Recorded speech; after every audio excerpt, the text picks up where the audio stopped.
Hello, everyone, and welcome to today's Ed Leaders Network live event. My name is Arlen Peebles with the Illinois Principals Association, and I will be your host for this morning. Today, we are going to hear about the School Counselor and Administrator Partnership. We've got a panel of presenters that will be presenting to you. I want to draw your attention to the GoToWebinar control panel on the right-hand side of your screen. Just a couple of boxes there I want you to be familiar with as you participate in today's session. The audio panel is one where you are most likely connected via your computer speakers, and that's a great way to listen. That's probably the preferred way. But if it does give you any problems at any time, you can switch over to phone call. I also want you to recognize the questions box and open that up. If you think of any questions at any time, please type them into the questions box, and we've got some time for Q&A at the end. I will now turn things over to your presenters and start the recording. This session will be recorded and available for viewing after today. Thank you. Well, we're very excited to have everyone logged into the presentation today. You're getting the chance to hear from some school counseling leaders from across Illinois that have been involved in school counseling for a while.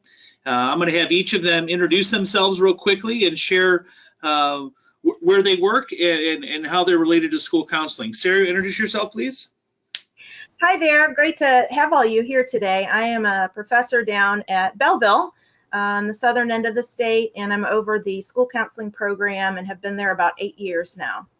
Glad to be here. Thank you, Sarah. Barbara, introduce yourself.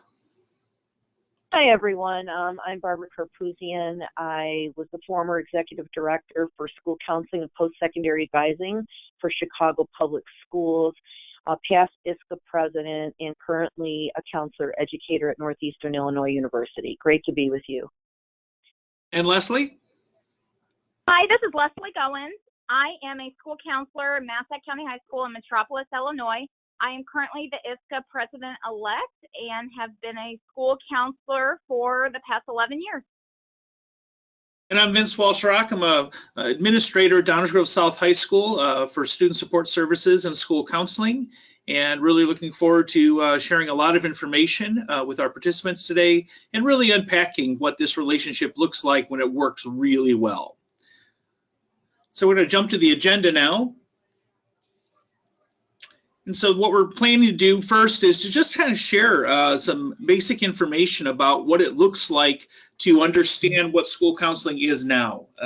In our experience, school administrators may have knowledge of school counseling that might be a little bit dated from when they were in school or the schools that they're working in now. So really update you on what the current research is around school counseling to use them more effectively.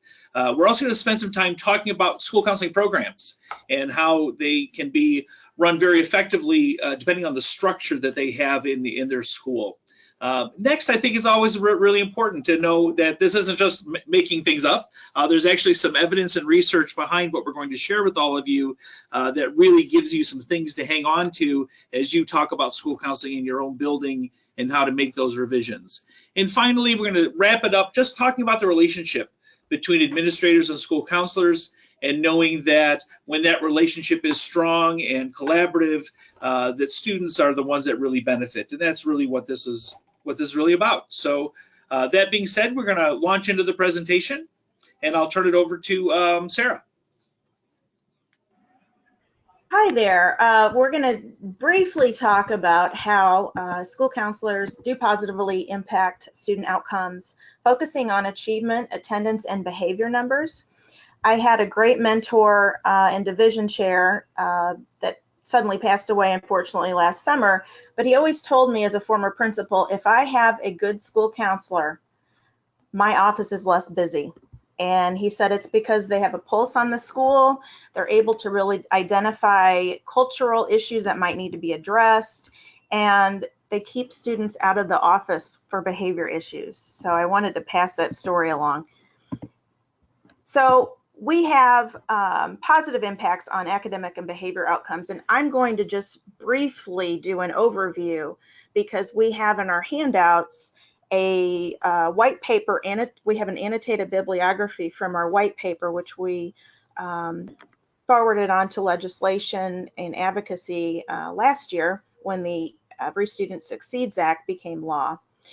But just briefly, College Board has noted that if you have one counselor in a school, that it will increase your college enrollment rate by 10%.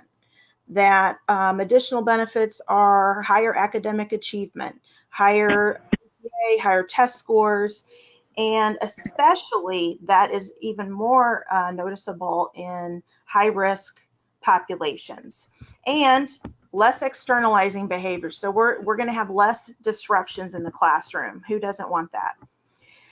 With regard to social emotional learning, that is becoming a more researched idea. And we're going to talk a little bit later about grit research by Duckworth and how that impacts learning. As we know from Maslow, if our basic needs are not met, it's very difficult to do anything else in terms of higher order thinking or learning. And so higher engagement of students and an increased sense of belonging often leads to lower suspension rates and increases personal accountability and also grades. The other study noted on there was from, I believe, up near Chicago. Velser found that more social skills taught by the school counselor in the school counseling curriculum led to less aggression and violence in the school. And as we all intuitively know, when that's lower, there is a potential for greater academic achievement.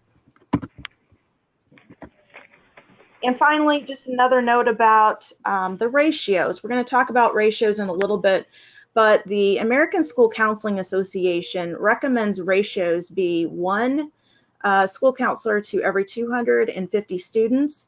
We were able to, as an organization, advocate legislatively to have that put into law last summer, 17, so that we're proponents of that and really wanting that to take effect.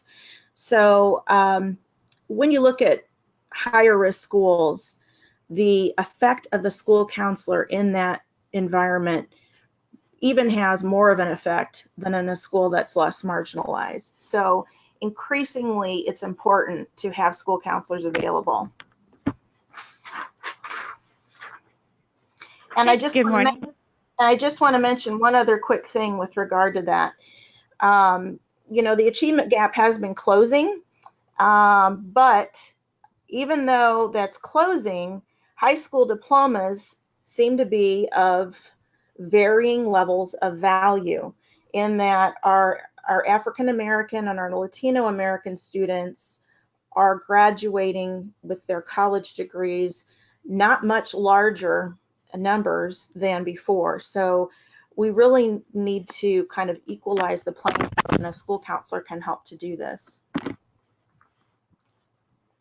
Good morning, everyone. This is Sherry McLaughlin, and I will start on the transformational school counseling slide. So at this point, I just want to ask, what do you think are the expectations of school counselors? So if you want to type in some answers.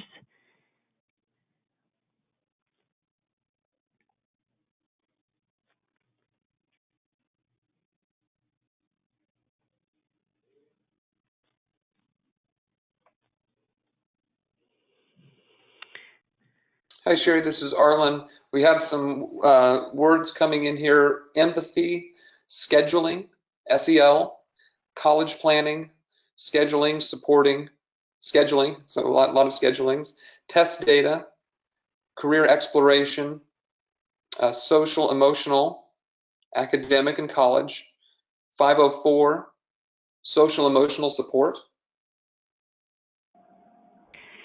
So yes, you are hitting a lot of them. We operate in the 3 domains, so of academic support, college and career readiness, and social emotional learning.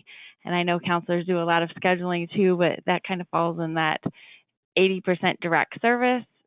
In the 20% indirect service, as opposed to the recommended 80% of direct service. A lot of information can be found on the Transformational Counselor and Elementary and Secondary Education Act, the No Child Left Behind, which really focused on accountability, the Every Child Succeeds Act. There was a Great Recession in 2007 through 2009. It did cut back on a lot of support personnel, but we're hoping with the new act of Every Student Succeeds Act that we'll see more school counselors in the school working in all three of those domains. So if you look at the next slide, who is a transformed school counselor? We are no longer guidance counselors, and it's really hard to get that word out of that title because it's been so ingrained. But we are the holistic school counselors, so we are professional school counselors, and we do operate in the three domains of academic success, college and career readiness, and social emotional development for all students. So that's important to even note that all students are served under school counselors. Okay. So with those changes in our legislators, that's why you see a change and a shift in our roles as school counselors. Again, so we want to type in some answers on what events impacted the school counseling profession.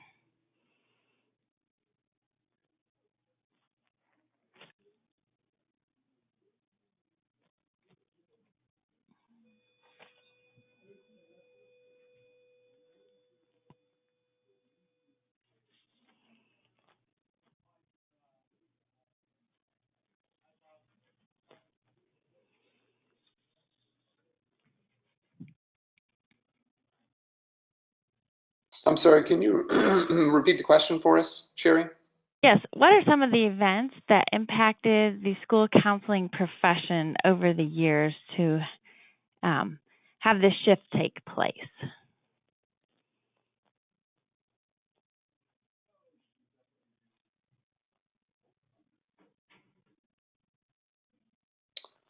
Scott says NCLB.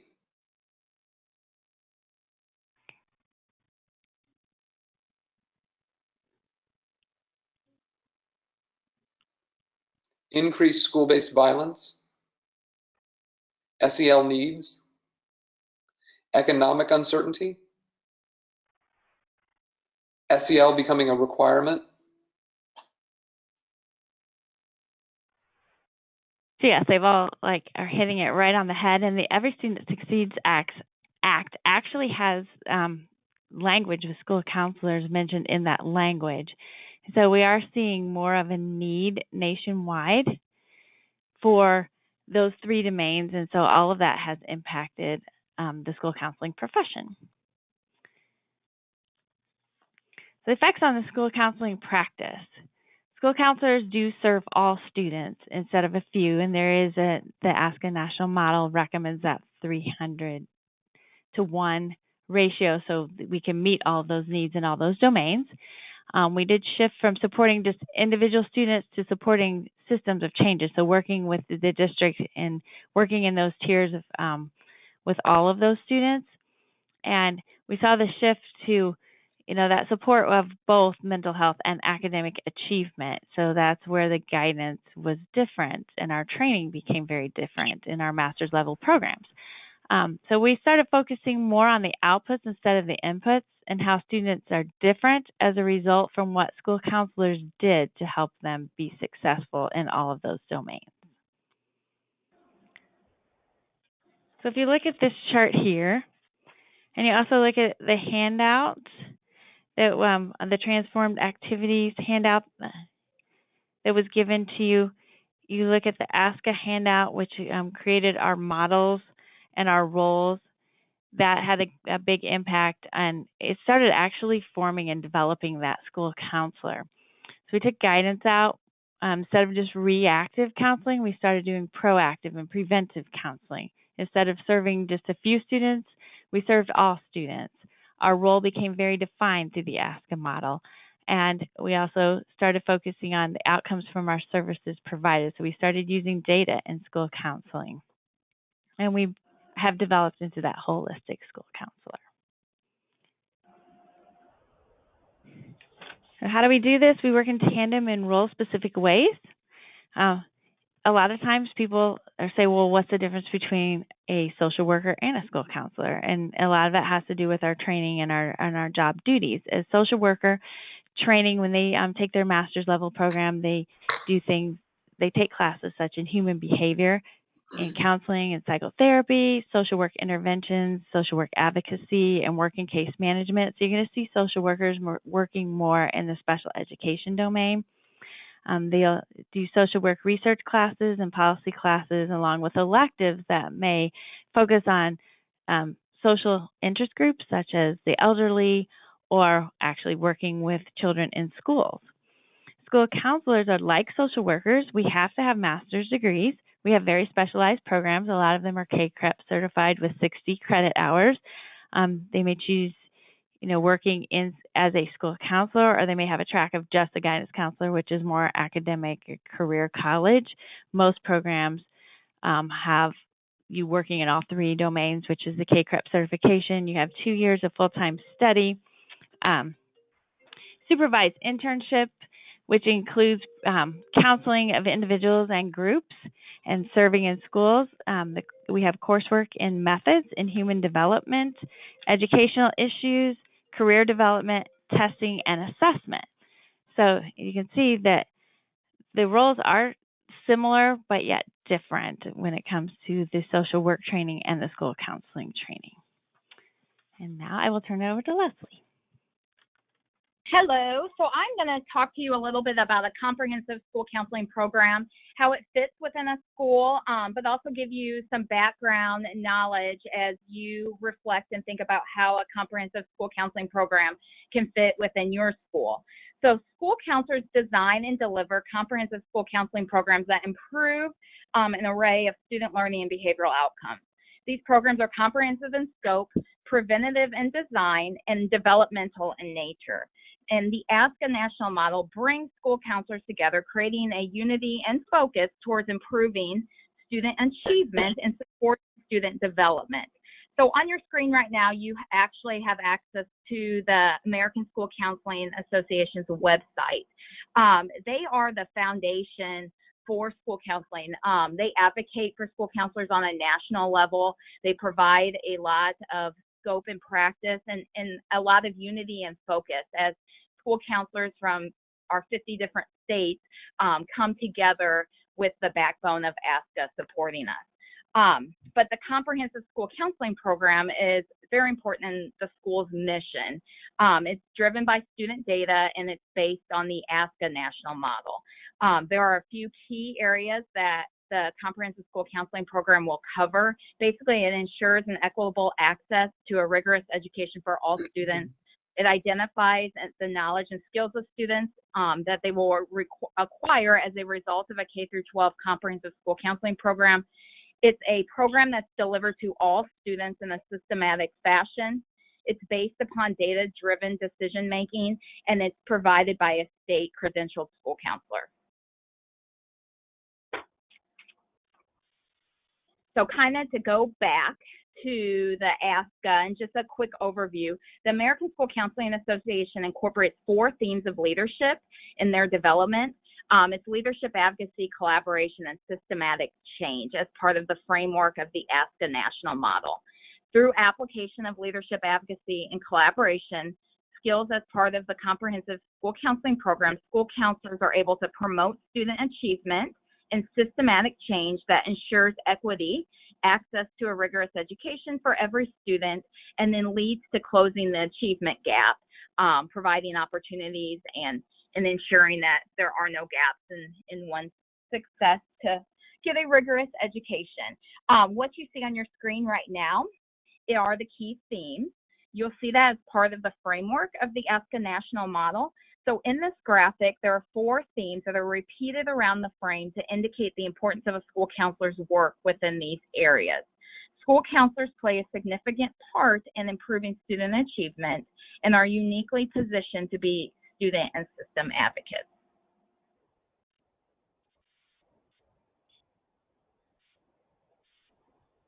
So a common theme that you will hear us talk about as we share more with you about the ASCA national model is, and you can go on, Sarah. And what you see on your screen right here are themes. You will see ways at which school counselors have direct impact on student success. It defines ways at which those impacts can be ran into a daily school day. So I'm going to pass on to, I believe, Barbara. She shares more about leadership and advocacy. Yes, thank you, Leslie. Wanted to share a quote from Dr. Jennifer Curry and Dr. Joyce DeVos that says, beyond being leaders in the design, implementation, management, and evaluation of comprehensive school counseling programs, school counselors play a ubiquitous role in leading the education mission and process for the development of student academic, career, and personal social growth. Further, as school systems become more diverse and complex, the resounding call for professional school counselors to be leaders of social justice and educational reform continues. So over the past 40 years, there's been a major shift in how school counseling is conceptualized and practiced. 100 years ago, school counseling was organized as more of a position, a place that was occupied in a school with a list of duties. But as the years unfolded, more and more full-time school counselors occupied that position.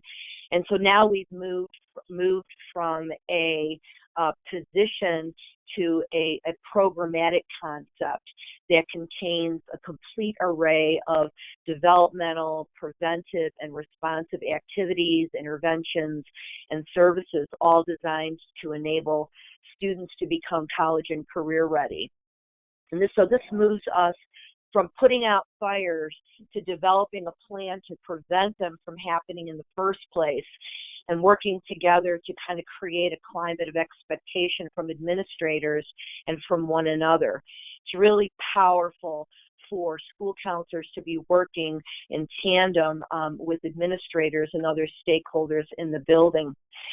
And thinking about school counselors as leaders, I know some of this was mentioned earlier, but it's really critical as school counselor leaders that school counselors are proactive, that they're serving all students, that they're integral members of the school leadership team, that they're using an educational model that's focused on student strengths, that they act as a change agent, especially for educational equity for all students, that they're not focused on counseling services, but they're focused on outcomes from services that are being provided.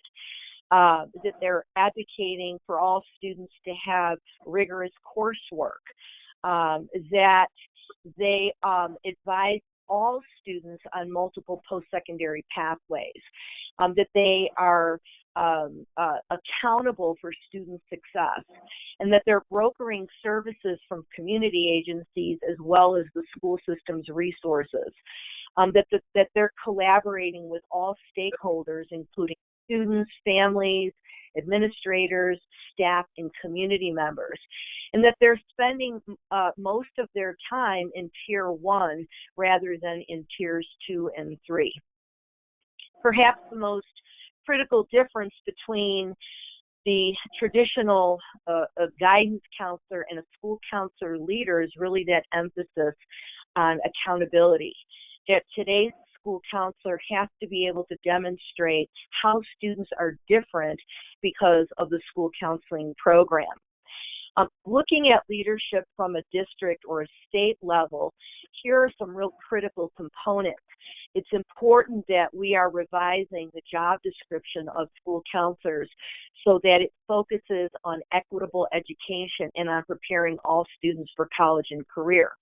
That we're shifting university training programs so that they center on the school counselor's role in educational equity and college and career readiness. That we are aligning and tightening state credentialing requirements so that all school counselors get adequate school-specific training, including college and career-ready counseling, and practice using data to spur change. That we are supporting working school counselors and principals through strong embedded professional development to help develop effective college and career readiness programs. And that we're aligning school counselor evaluations to academic outcomes, including appropriate measures of college and career readiness. That we're establishing a model system to increase school counselors' implementation of targeted Tier 2 and Tier 3 interventions with fidelity within the multi-tiered systems of support. And that we are finally strengthening data-driven comprehensive school counseling programs in our schools by providing targeted professional development in accord with identified skills, competency needs, their goal planning, school visits, and tools and resources. So I wanted to shift over to the next slide, which is on advocacy. And when I think about advocacy, I think about it in multiple ways. So certainly advocacy for our students, making available and using data to help the whole school look at student outcomes. So advocacy looks like student-centered, data-driven, not just random acts of guidance. Using data to really affect change and calling on resources from the school and the community, and advocating student experiences and exposures that will broaden student career awareness and knowledge, and advocating student placement and school support for rigorous preparation for all students. And I think some of this was noted in a previous chart that Leslie shared. I also think about advocacy in the way of defining the role of the school counselor. And it's really critical that it's clear that what the role is of the school counselor. The American School Counseling Association, in conjunction with representatives from 51 state school counseling associations, have really done a great job in developing documents like the role of the school counselor, which I think will be part of your handouts, and also a set of official Ask a Physician statements that help to really make this clear for administrators or others who really want a better understanding of what the role of the school counselor is.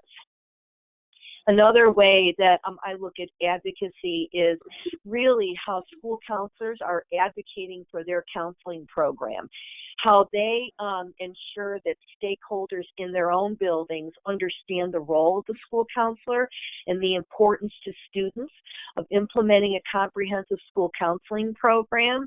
And so advocacy really means communicating to stakeholders, whether at the school level, district level, state level, what a comprehensive school counseling program is and how it makes a difference and how it affects the success of all students.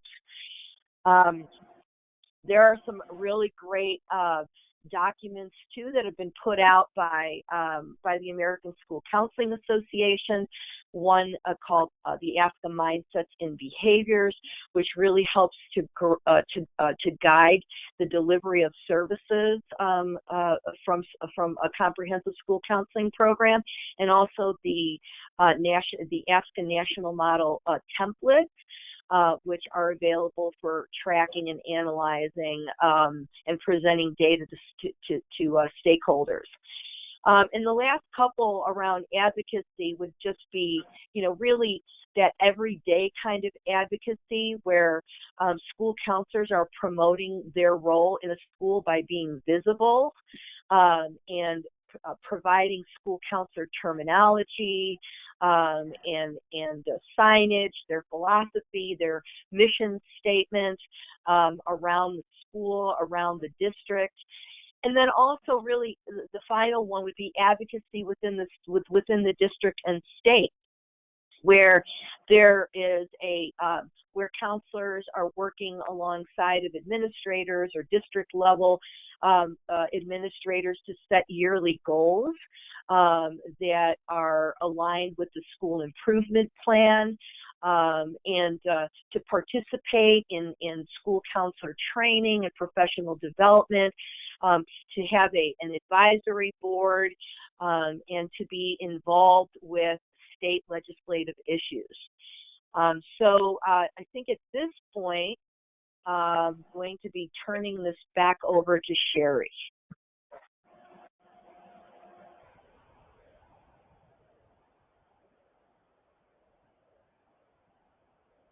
Sherry, you might be muted. Are you there?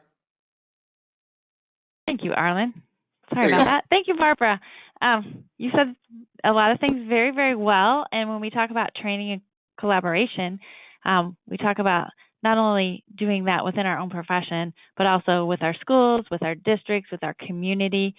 We have a lot of skills that go across those boards. So when we train and collaborate, it's for the good of all involved, all of the stakeholders. And one of the first things we do is, they ask us, like, how are you going to do this? So the first step is to identify students and their needs and prioritize them, because it could be different and look different in every single district. I work in a rural system, which may look very different from working in Chicago, the Chicago public schools. So we need to look at their needs and prioritize them and see what resources we have available and how we can align that to our school improvement plan and how we can help those students individually.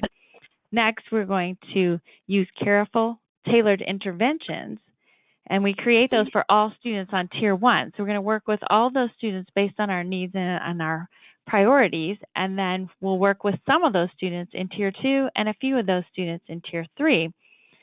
And then we will take that data that we found after working with those students and look at the processes and the perceptions and the outcomes and see what we need to adjust or change or add. And so we're always using our data and our assessment, and that could even be with testing. Where does our curriculum need to go? What areas do we maybe need to have tutoring? Could we develop a peer tutoring program? And so we're always using our data and assessments to work in our programs in our 3 domains. And that's usually what our administrators want to see. Like, show me the evidence that this is needed. Show me the evidence that this is working. Trish Hatch did some professional development for us in about using data in school counseling, and that was very helpful because we started to learn how to use that information to better our comprehensive school counseling programs. There is a reference and a complete listing of effective school counseling programs through 2017, and that is one of your handouts, and it's titled Annotated Bibliography. And there's also an abbreviation set of findings, which is included in your handouts. Okay. So I'm going to turn it back over to Barbara. Hi, everyone. So I had the unique privilege and opportunity to take on the role as Executive Director for School Counseling for Chicago Public Schools back in the spring of 2009. And had the privilege of being there for 7 years and being a part of shifting the paradigm from the role of guidance counselor to the transformed school counselor role. And so it's critical that administrators really understand how school counselors can have an impact on student achievement. The question that we shared earlier, how are students different because of what a school counselor does? So because we know that our administrators really look at data and that's something that is a critical part of their work and how they create goals for their school improvement plans, we decided that we were going to look at data for schools that we considered that the schools that earned RAMP, and then I know on the next slide, not just schools that earned RAMP, but also schools that were implementing a comprehensive school counseling model. So when we look at the first slide with not RAMP versus RAMP, and for those that don't know what RAMP is, it's the Recognized ASCA Model Program.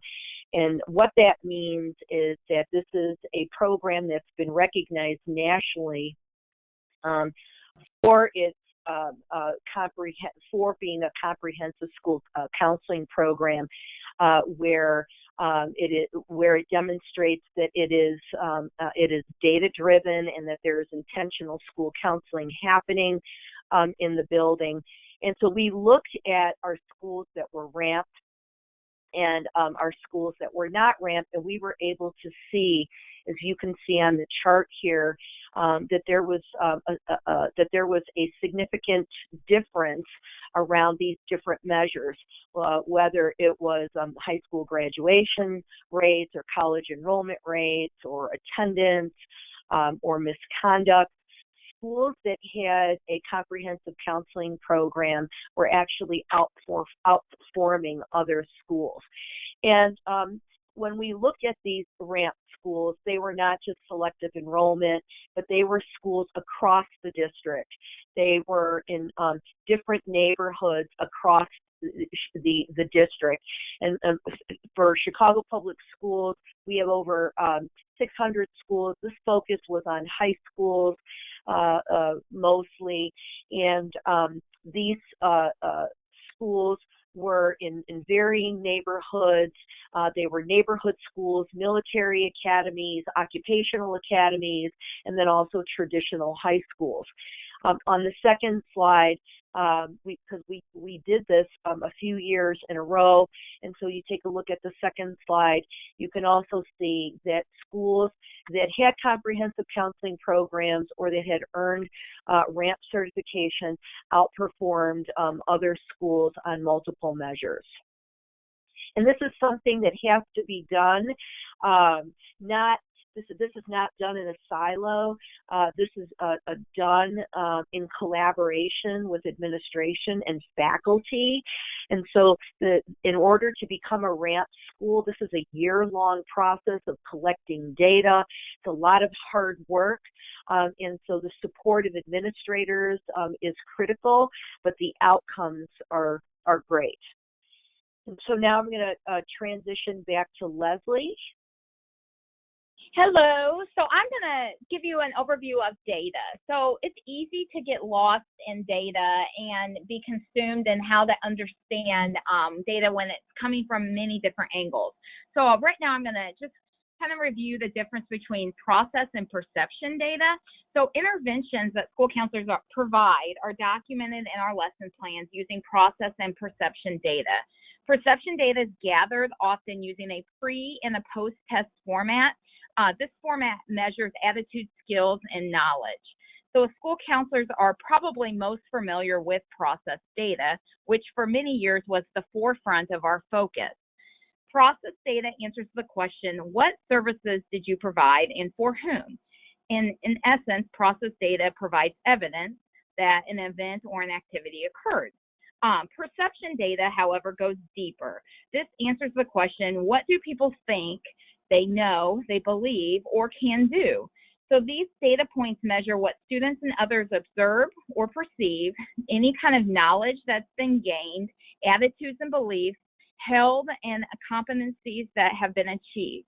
These data points are often collected through pre- and post surveys or skill demonstration opportunities such as presentations or role play. The data may also measure others' perceptions of the school counseling program, effectiveness, efficiency, and value.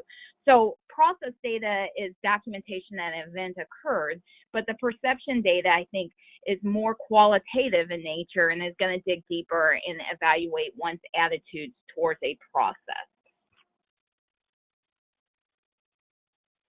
So with that, we're constantly looking at outcome data, and that's where the administrative and the school counseling partnership can go much deeper. I always begin my school year, before the school year even begins, asking my principal what his goals are.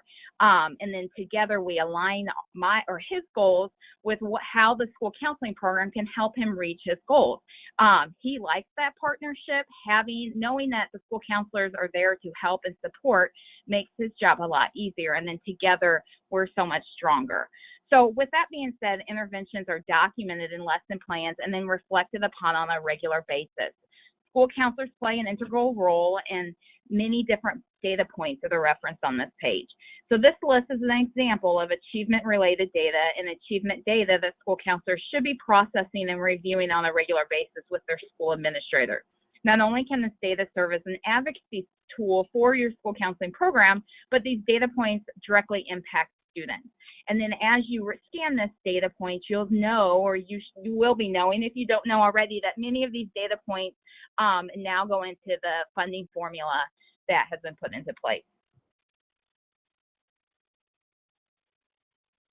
So as we look at the many different ways that school counselors impact student growth and achievement, this is just a quick overview about how a school counseling program or how a comprehensive school counseling model will fit into tiered interventions. So we're going to look at Tier 1, Tier 2, and Tier 3 interventions, not only learning about how a school counselor can have direct impact on that intervention level, but specific examples from the field that you can reflect and take with you.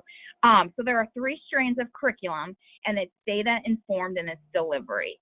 Needs of the school and the district improvement goals guide this process by showing the areas that schools need to improve on.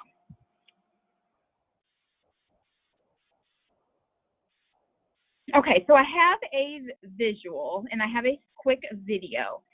So this is a silent video, and it's an example of how a multi-tiered, multi-domain system of supports work within a school setting. So as it loads, I may give you a little overview.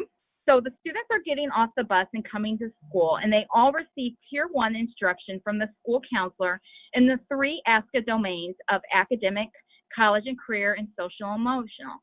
So this video shows that the kids in green, just as your Tier 1 pyramid, they receive all school counseling core curriculum, classroom lessons, school-wide activities, and individual student planning for all students that are within that school.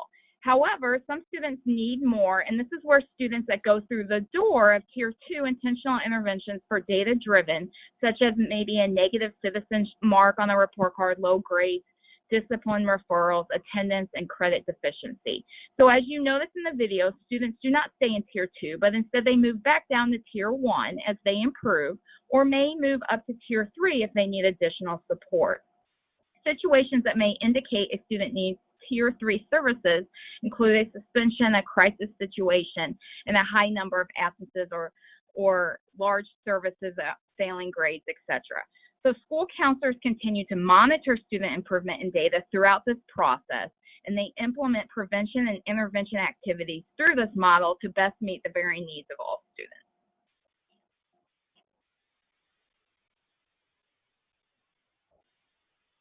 So we are going to go over some different ways at which school counselors touch and work on students on multiple levels. So academic support. So academic standards guide school counseling programs to implement strategies and activities to support and maximize each student's ability to learn. This includes an equitable educational planning, encouragement and support to take rigorous classes, academic self-concept, goal setting, and then the development of soft skills that enable students to succeed academically. Just this morning before our webinar began, as we're preparing for the 2018-2019 school year, I have many students that are wanting to reflect and make edits to courses that they chose back in January when we had our elective selection night. And as we prepare and we build the schedule for the upcoming school year, we guide that off of my students' 4-year plan. So I have students that maybe have made a better, clear sense of the direction they want to go in their career focus. And so academically, we reflect on that as they choose classes for the upcoming school year. We talk about their potential, and we use data points to drive those discussions. And one thing that I feel over the course of, I've been at Massac County for 6 years, has been that my students have become advocates of themselves and have learned how to reflect upon their abilities by discussions and conversations that I drive with them in the academic nature. So while we are doing this, we're also preparing our students for college and career, because ultimately they are leaving our buildings and pursuing life beyond our school district. So when we want them to be contributing members of society. So college and career standards guide school counseling programs to help students first understand the connection between school and the world of work that they plan to pursue. It helps them plan for and make successful transitions from school to post-secondary education and or the world of work, and then also help them make these connections from jobs to jobs across their lifespan. So this includes competencies around career awareness and exploration, employment readiness, goal setting, awareness, exploration of post-secondary pathways, such as how one pursues a bachelor's degree, associate's degree, apprenticeship, career certifications, public service, pursuing perhaps a gap year, military, full-time employment, and supporting a family. So we make these decisions and we guide them and we encourage our students to reflect as they navigate life. My school district has an annual college signing day, and when we use the term college in the MASSAC Unit 1 schools, college is an umbrella term. So it includes the four-year university, the community college, the apprenticeship program, the armed forces, leaving here and having a plan. And we celebrate that annually. So we're actually preparing for our third annual college signing day, which is this Friday. And the part that makes me most excited as a lot of work is put into this event is for the last 3 years, we've had 98, 99, 100% of our students involved in the event. It's become a community celebration. Our local media sources come, colleges come from all over the area, and we just celebrate these students making a commitment to life beyond high school. So along with that journey and exploration is grit and social emotional learning. So ultimately, we want to prepare our students to be strong enough to make effective progress in other areas of their life, but then to withstand the many different curveballs that life may throw at them. So social emotional standards ultimately guide school counseling programs to help students manage emotions and learn and apply interpersonal skills. So this includes self-awareness, self-management, responsible decision-making, relationship skills, and then social awareness. So how do we deliver all of these services? And there are many times that I will ask myself, I don't know how I get all of the things that I have to do done, but I do, and it's a great process. So delivery of services across all grade levels, school counselors collaborate with students and are integral in the total educational program. They provide a proactive program that engages students and includes leadership, advocacy, and collaboration with school staff, administration, community, and family members in the delivery of multiple programs and activities to help students achieve success. So school counselors also collaborate with teachers and parents on early identification and interventions of children's academic and social emotional needs, which is essential in removing barriers to learning and developing skills and behaviors critical for academic achievement. I feel that as I have been a school counselor for 11 years, my creativity in implementing these services has gotten greater. One example I like to give is I noticed through the years after the AP exam, many of my AP teachers quit teaching. So they lay back a little bit and kind of enjoy the rest of the school year. Well, I look at that as, wow, I can take advantage of this opportunity. So one of the things that I've incorporated into my school counseling program is after AP testing, I really hit hard with my juniors as we prepare and plan for the senior year. And so I have one of my favorite events that I host and now has become an expectation from current students and past is we have a speakers series that comes in. And one of those is a first-year college student panel.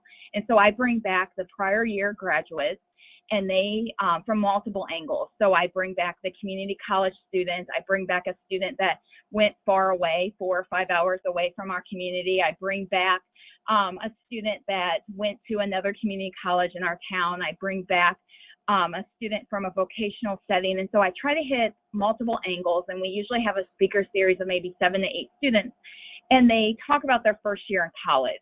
And it becomes a Q&A that I have guiding questions if my juniors don't know what to ask, but it's really helped them understand and what to expect and plan and prepare as we enter their senior year. So how school counselors hit and work with students on multiple levels is a great example in this multi-domain system of support. So as you can see, Tier 1, Tier 2, and Tier 3 level interventions are aligned with academic, college and career, and then social emotional elements that we just reviewed.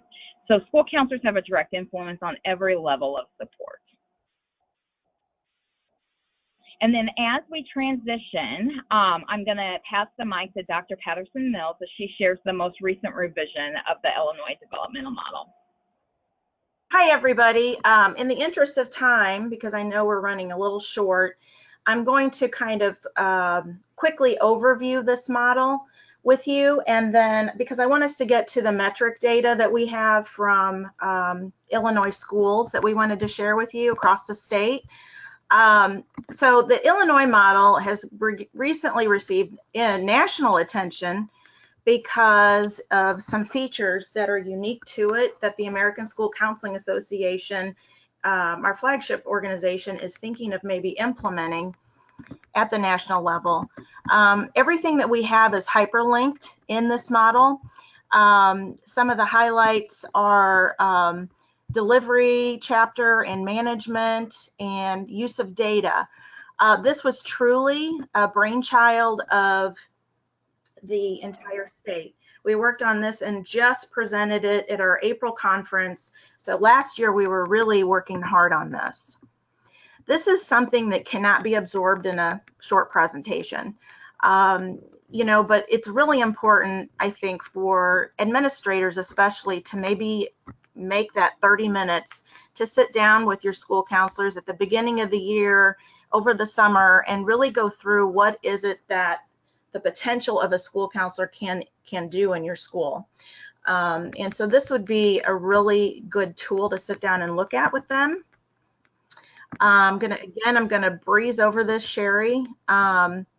We have a lot of features in here. We crosswalked, I was on the committee that crosswalked the counseling curriculum, the social emotional learning objectives in the state of Illinois with the Common Core curriculum, so that some of those grit factors, you know, people will say, I have no reason to go into a math class. Well, you may not have a reason to push into a math class, but think about those skills of perseverance, frustration tolerance increasing, and then it becomes really important for students to have those skills, and not all of them do.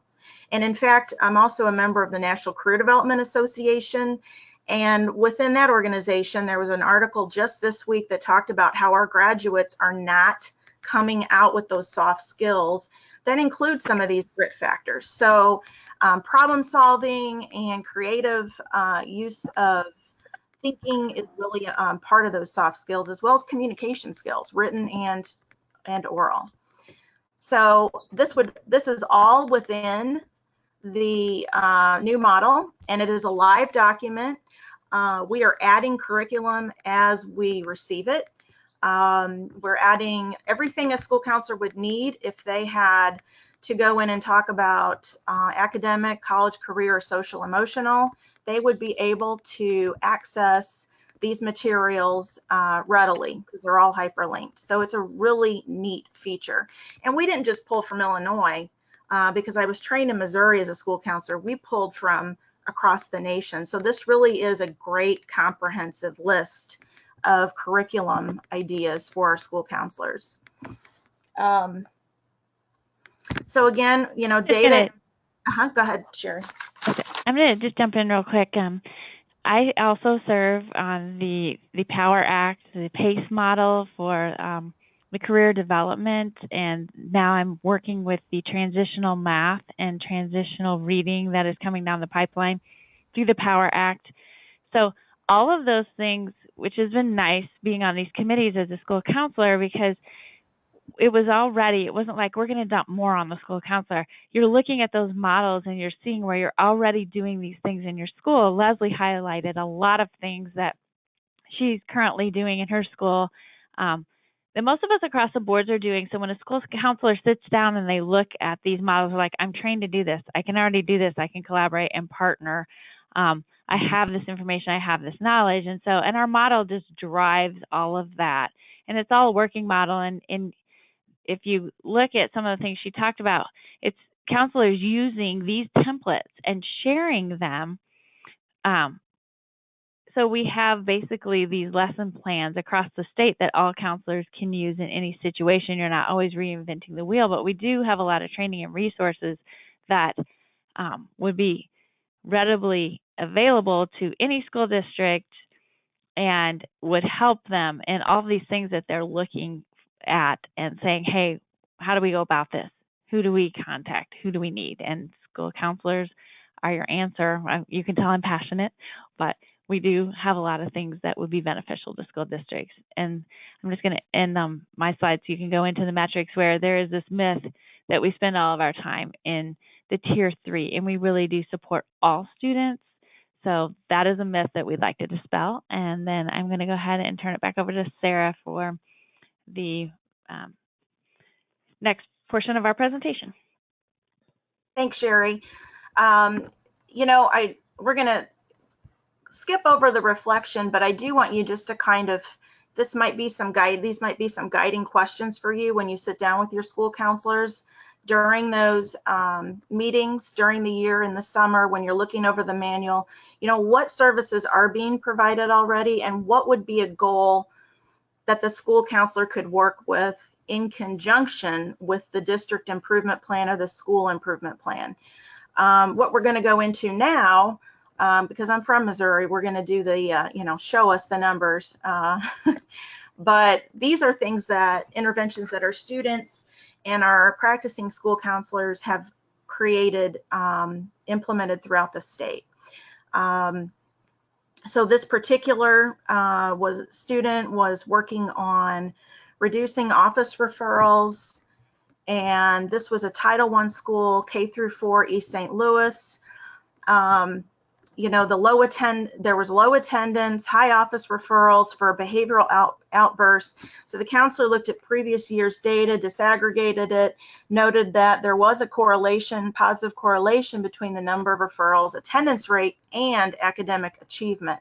And she actually sat down with her administrator several times to really look at this information and try and find a very valuable and effective intervention. So she first started with a tier 1 intervention. She piloted a social emotional learning program in grades 3 and 4.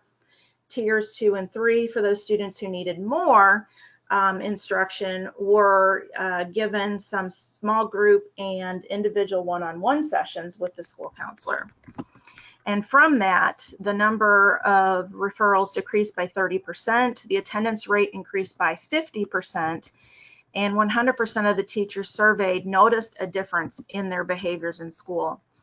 Another example is from a student who was looking at Tier 1.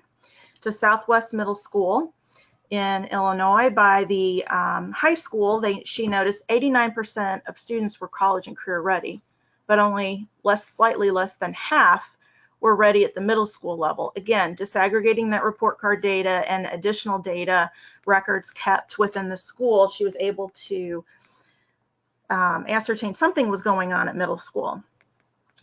Gathered additional feedback, and teachers' anecdotal and descriptive data stated that there were low frustration tolerance, low perseverance. These are those grit factors we were talking about earlier. And so using the model that we talked about earlier, measuring attitude, skills, and knowledge, she was able to have a pre and post percent change. And, you know, the top one was identifying supports when frustrated. So as opposed to maybe acting out because they're frustrated, they will do something different and seek assistance, and also maybe recognize that they're getting frustrated before it gets to the point of a behavioral intervention.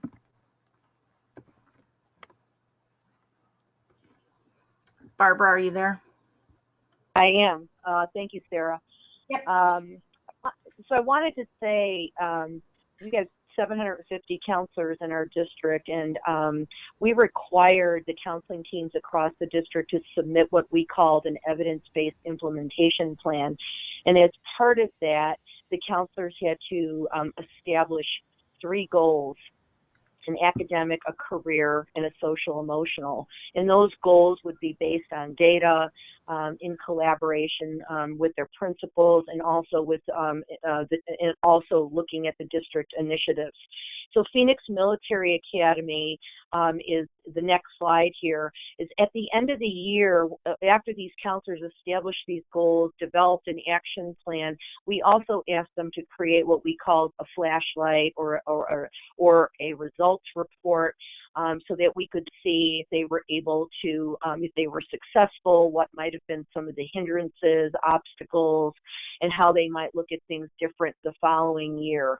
So Phoenix Military Academy here, their goal was to improve GPA among their freshmen, not just all of their freshmen, but also a specific group of freshmen. So if you go to the next slide, here are the needs that were identified. Freshmen selected had a 2.0 at the 5-week progress report period. And their school-wide goal was that 50% of all their freshmen would earn a 2.5 GPA or higher. And so because of time, not going to go into all that they did, but they did provide some individual sessions, some group sessions. They covered several topics, like study skills and test anxiety and time management, some of the barriers to academic success, like non-cognitive skills or social emotional skills. And so you can see the response to the counseling interventions was that they had significant improvement around GPA, and also they also did a pre and post test and collected some perception data where they noted some increase in student confidence about approaching academics in the future. The next slide is Michael Turner, a counseling candidate from Lindenwood University, who also convened a Tier 2 small group. And on the next slide, you could see that the needs that were identified for intervention here, and this is a behavioral alternative school. So this is an at-risk student population, and so the needs that were identified were these students had extremely low level of participation, low attending behaviors in class, high number of disruptive behaviors that was interfering with the learning environment. And this counselor met with students in group sessions. It was a weekly hour session. These were mostly, I think, 6th through 8th grade students, 12 boys and 2 girls. And when you look at the next slide, you can see that the response to the interventions was that there was a significant increase in active participation. Students were more engaged in the learning process. And that there are some additional follow-ups here that also included collaboration with the teacher. The next slide is Marine Leadership Academy, and this is their middle school. And they actually list a goal around all 3 of the domains. If you go to the next slide around the needs that were identified for intervention, you can see they're quite ambitious here with an academic, a social emotional goal. The academic goal was around increasing the GPA for 7th through 12th grade students. Their social emotional goal around suspensions. And then if you go to the next slide, you can see their college goal around increasing college enrollment both in 2- and 4-year universities. When you look at the response to the intervention there on the next slide, you can see that in all areas they experienced success. with improvement in GPA, a decrease in suspensions, and an increase in college enrollment. And I know that team very well. I know the administrators there, and I know that this is real work that school counselors are doing there. So we're going to transition to the next slide, where Vince will take the lead.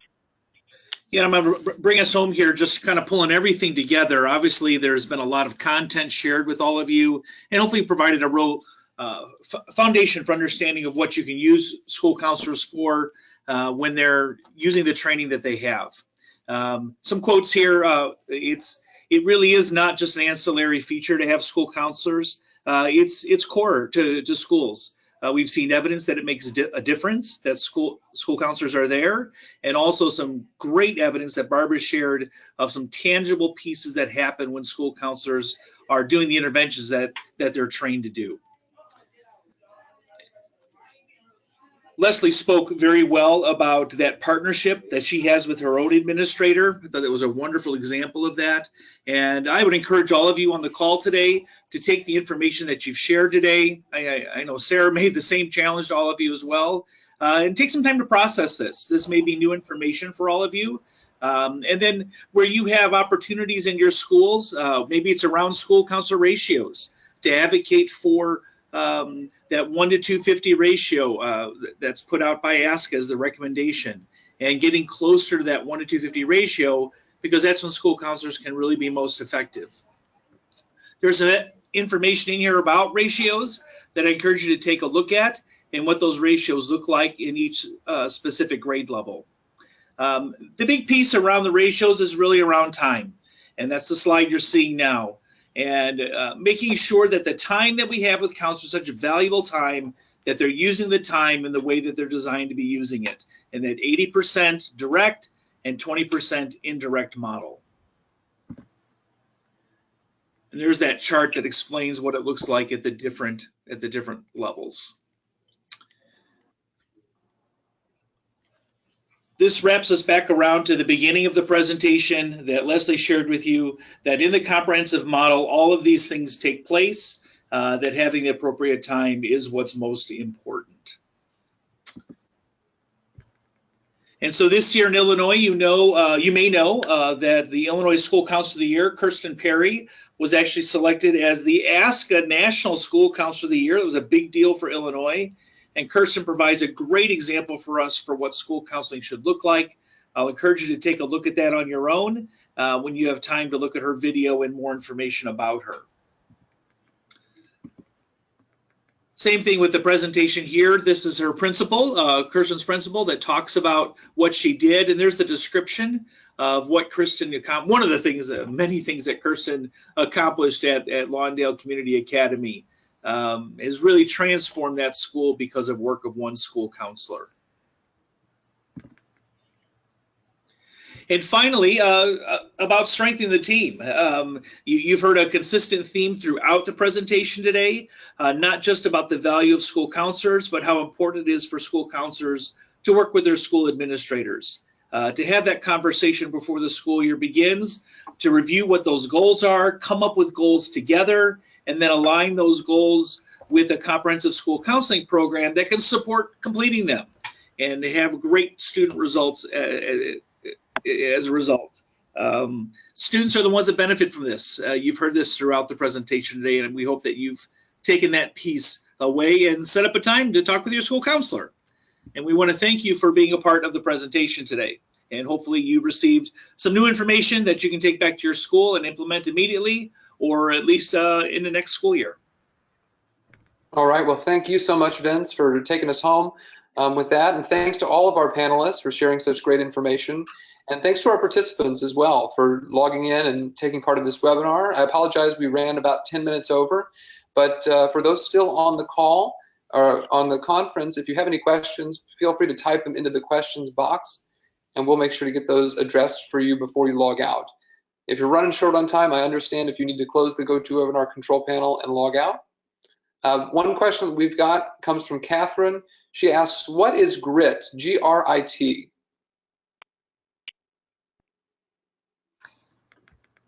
So there are some great videos. If I love showing my students this, Angela Duckworth, Duckworth, I believe, and she has, if you Google her name, she has a variety of videos describing it in a nutshell. But basically, she found that perseverance factors are more impactful on performance. Those frustration tolerance for solving problems, creative problem solving, low increasing perseverance toward working on problems. All of those stick with it, which she refers to as grit factors, are more important for determining future academic performance and success than GPA or IQ. And so those grit factors also get at how one is in the world, how one interacts with the world. And I think I made the tie-in earlier to really how we interact with other people. And so that then becomes some soft skills that are needed in the working world when they leave us in the K-12 system. Yeah, it's like perseverance. So picking yourself up, dusting yourself up, trying again. Go ahead. Go ahead. That's okay. Go ahead, Sherry. Well, I see it as perseverance. A lot of, I tried something, it didn't work, and so not saying I can't do it, but okay, I'm going to try it again. I'm going to learn as I go. I'm going to gain a skill as I go. I'm not going to beat myself up. Just really following through and continuing to try a task and learn. So yeah, Sherry, it's taking risks. You reminded me of another one of them. It's risk taking. Yeah. Yep. It's okay to fail. Yeah. I just wanted to add that there was a list of 12 research validated risk factors for students dropping out of college. And about half of those, or maybe even a little bit more, were really all non-cognitive behaviors that are tied to grit. So that makes it just more essential that we're working with students in that area. All right, very good. Thank you for providing an answer to the question. We don't have any other questions at this time, so everyone is free to close the GoToWebinar control panel. Just X out of it, and that will close you out of the session for today. Again, thanks again for everyone who attended. This was recorded and will be made available on the Ed Leaders Network website. Have a great afternoon. Thank you, Arlen. Thank you, everyone. Have a great day. You too. Thank you.